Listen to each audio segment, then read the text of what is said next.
President Trump and Vice President J.D. Vance met with Ukrainian President Zelensky in a heated exchange at the White House today. Both Trump and Vance took Zelensky to the woodshed and gave him a good verbal beating in this intense exchange. Let's see how it unfolded. You see the hatred he's got for Putin. It's very tough for me to make a deal with that kind of hate. He's got tremendous hatred. And I understand that, but I can tell you the other side isn't exactly in love with, him either. So it's not a question of alignment. I'm aligned with the world. I want to get the thing set. I'm aligned with Europe. I want to see if we can get this thing done. You want me to be tough? I could be tougher than any human being you've ever seen. I'd be so tough. But you're never going to get a deal that way, so that's the way it goes. All right, one more question. Hey, I want to respond to this. So look, for 4 years in the United States of America, we had a president who stood up at press conferences and talked tough about Vladimir Putin, and then Putin invaded Ukraine and destroyed a significant chunk of the country. The path to peace and the path to prosperity is maybe engaging in diplomacy. We tried the pathway of Joe Biden, of thumping our chest and pretending that the President of the United States' words mattered more than the President of the United States' actions. What makes America a good country is America engaging in diplomacy. That's what President Trump is doing. Can I ask you? Sure. Yeah? Yeah. Okay. So he occupied our parts, big parts of Ukraine, part of East and Crimea. So he occupied it on 2014. So during a lot of years, so I'm not speaking about just Biden, but those time was Obama, then President Obama, then President Trump, then President Biden, now the President Trump, and God bless, now President Trump will stop him. But during 2014, nobody stopped him. He just occupied and took. He killed people. You know what the contact line? 2015. 2014 2014. and 2014. 2014. Yeah. So I was not here. Yeah, but that's exactly right. Yes, but during 2014 till 2022, the situation the same. The people have been dying on the contact line. Nobody stopped him. You know that we had conversations with him, a lot of conversations, my bilateral conversation, and we signed with him, me, like a new president.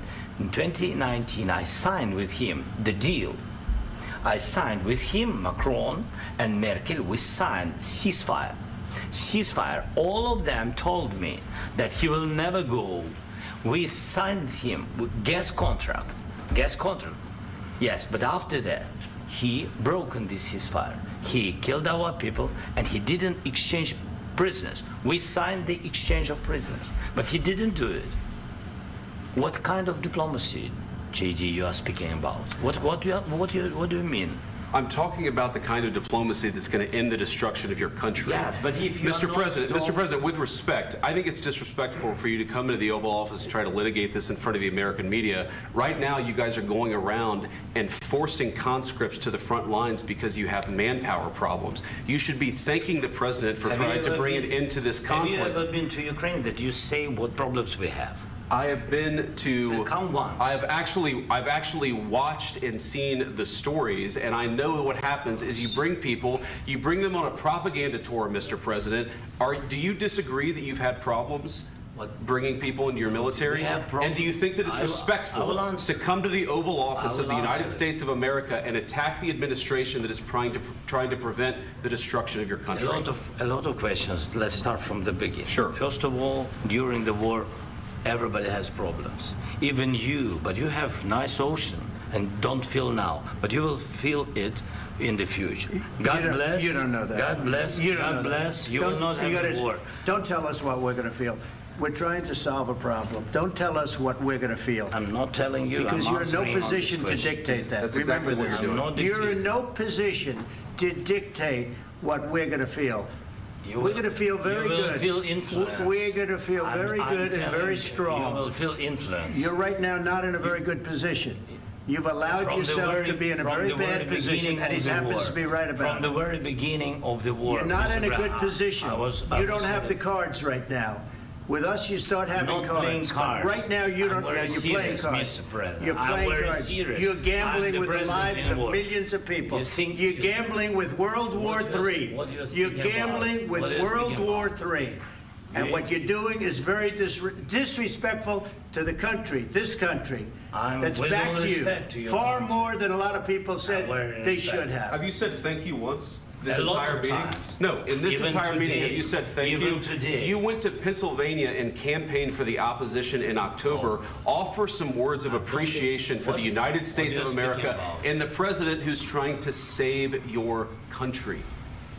Please, you think that if you will speak very loudly about the war, you He's can... not speaking loudly. He's not speaking loudly. Your country's in big trouble. Can I Wait a answer? minute. No, Can you've I done a lot answer? of talking.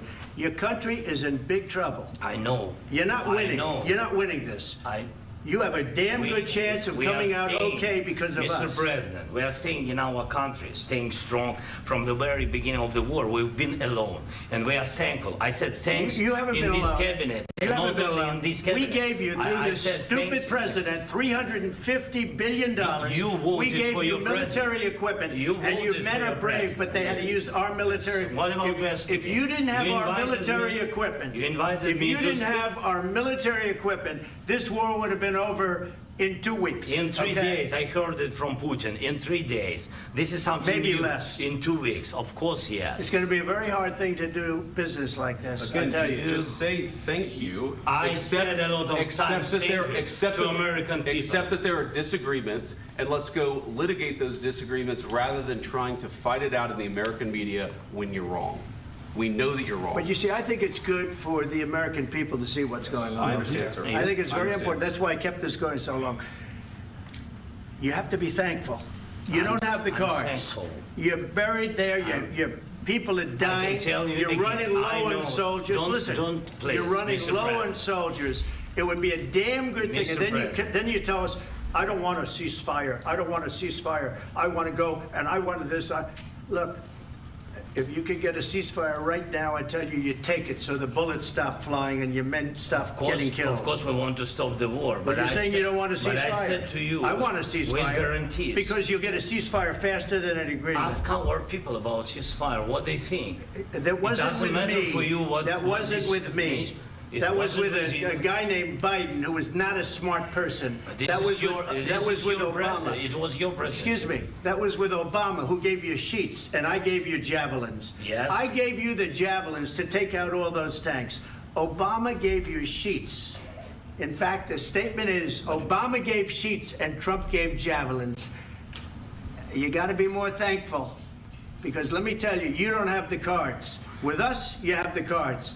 But without us, you don't have any cards. One more question to Mr. Vice President. I'm sorry. It's going to be a tough deal to make, Um, because the attitudes have to change. What do you think of Zelensky's visit to the White House? Let me know in the comments, and thanks for visiting.